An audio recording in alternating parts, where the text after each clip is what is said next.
3월 14일 오늘 하나님의 말씀은 출애굽기 19장 말씀입니다. 1절로 6절 말씀. 이스라엘 자손이 애굽 땅을 떠난 지 3개월이 되던 날 그들이 시내 광야에 이르니라. 그들이 르비딤을 떠나 시내 광야에 이르러 그 광야에 장막을 치되 이스라엘이 거기 산 앞에 장막을 치니라. 모세가 하나님 앞에 올라가니 여호와께서 산에서 그를 불러 말씀하시되 너는 이같이 야곱의 집에 말하고 이스라엘 자손들에게 말하라. 내가 애굽 사람에게 어떻게 행하였음과 내가 어떻게 독수리 날개로 너희를 업어 내게로 인도하였음을 너희가 보았느니라. 세계가 다 내게 속하였나니 너희가 내 말을 잘 듣고 내 언약을 지키면 너희는 모든 민족 중에서 내 소유가 되겠고 너희가 내게 대하여 제사장 나라가 되며 거룩한 백성이 되리라. 너는 이 말을 이스라엘 자손에게 전할지니라. 본장은 출애굽 3개월 만에 이스라엘 백성들이 시내산에 도착하여 여호와의 부르심에 모세가 시내산에 등정하여 시내산 언약 체결을 한 내용이에요. 이스라엘 백성들이 이집트의 람셋을 출발하여 시내산 앞에 도착하기까지 3개월 걸렸습니다. 이 시내산은 하나님께서 불붙는 떨기나무 가운데서 모세를 부르셨던 바로 그 하나님의 산이라고도 하는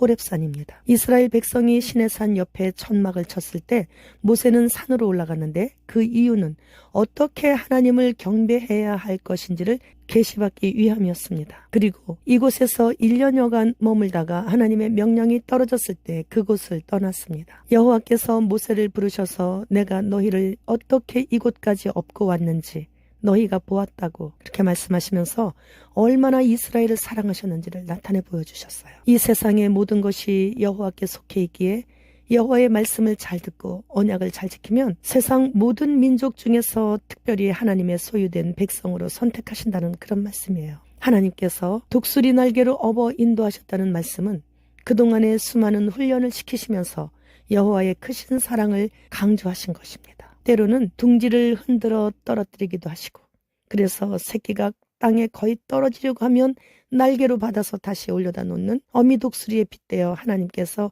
이스라엘을 얼마나 사랑하시는지를 알려주셨어요. 자식을 사랑하는 어미 독수리는 그 새끼 독수리의 날개에 힘을 키워주기 위해 새끼들이 두려워 죽을 것 같은 환경에 일부러 방치했다가 새끼 독수리가 이제는 죽는구나 할 그 순간에 자신의 날개를 펴서 새끼를 받아주길 성공할 때까지 그렇게 새끼들을 훈련시키셨다는 거죠. 그렇게 여러 번 반복하면 어느새 연약한 새끼 독수리들이 누구도 감히 덤빌 수 없는 강력한 힘을 갖게 되는데 이러한 어미 독수리의 강력한 보호와 사랑을 통해 하나님께서 이스라엘을 얼마만큼 사랑하시는지를 알려주시는 거예요.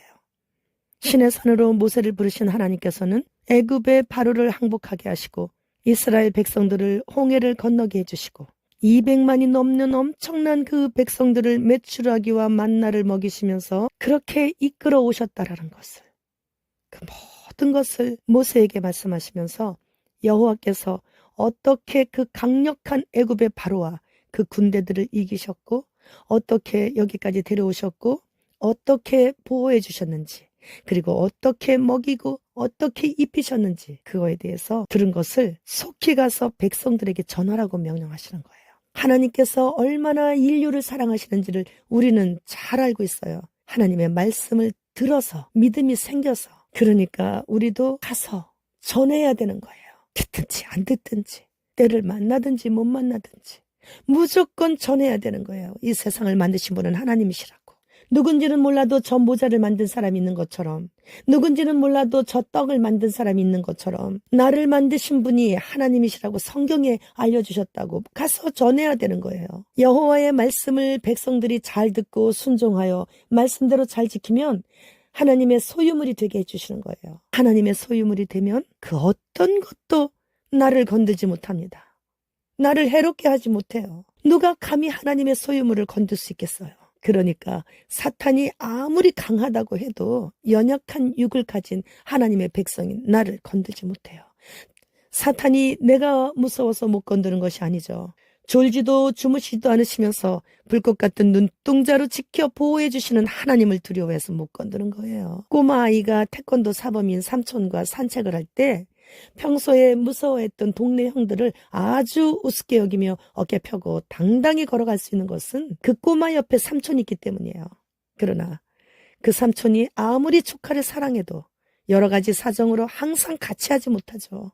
그러나 우리 하나님께서는 세상 끝날까지 항상 함께 하신다고 약속해 주셨기에 그 약속을 믿는 자는, 그 약속이 믿어지는 자는 절대로 세상과 타협하지 않습니다. 세상과 타협하지 않는 대가가 너무나 커서 하나뿐인 생명을 내놓아야 할지라도 기뻐하며 춤추며 노래하며 자원하여 내어놓을 수 있을 정도로 하나님과 영원히 함께하는 그 자리를 결코 포기하지 않습니다. 병원에 지금도 입원 환자를 만나려고 하면 PCR 검사를 해야 한대요. 그런데 면봉에 이미 독이 묻혀져 있어요. 코 깊숙한 곳이나 코 얕은 곳이나 입속으로 들어가는 것이나 절대로 해서는 안 되는 거예요. 그 독은 콧속 얕은 곳에서도 목구멍 얕은 곳에서도 얼마든지 내 몸 안을 어디든지 자유자재로 돌아다닐 수 있기 때문이죠. 그렇기 때문에 이제는 그 어떠한 불이익을 당하더라도 하고자 하는 그 일들을 과감히 포기할 수 있어야 돼요. 흰신의 독이 얼마나 치명적인지를 너무나 잘 알고 있기에 이제는 내 피부 근처에도 접근하지 못하도록 거절해야만 내 영혼과 육이 삽니다. 네덜란드의 한 공장에서는 3D 프린터를 사용하여 매달 500톤의 스테이크를 인쇄하고 있다고 합니다. 매달 500톤의 스테이크를 먹는다는 거예요, 사람들이. 탄자니아에서는 흰 구름들이 땅 곳곳에 떨어져서 바람에 흔들리며 이리저리 떠다니고 있는 그런 영상을 봤어요. 얼마나 캠트레일을 뿌려댔으면 구름까지 무거워서 공중에 더 이상 떠있지 못하고 이렇게 땅으로 군데군데 떨어져 내려올 수 있을까? 이런 생각을 해봤어요. 이렇게 땅을 망하게 하는 자들의 결말을 우리는 성경을 통해 그날이 참으로 가까웠음을 알고 있기에 참고 견딜 수 있는 것입니다. 주님 곧 오십니다. 주님 어서 오시옵소서. 마라나타.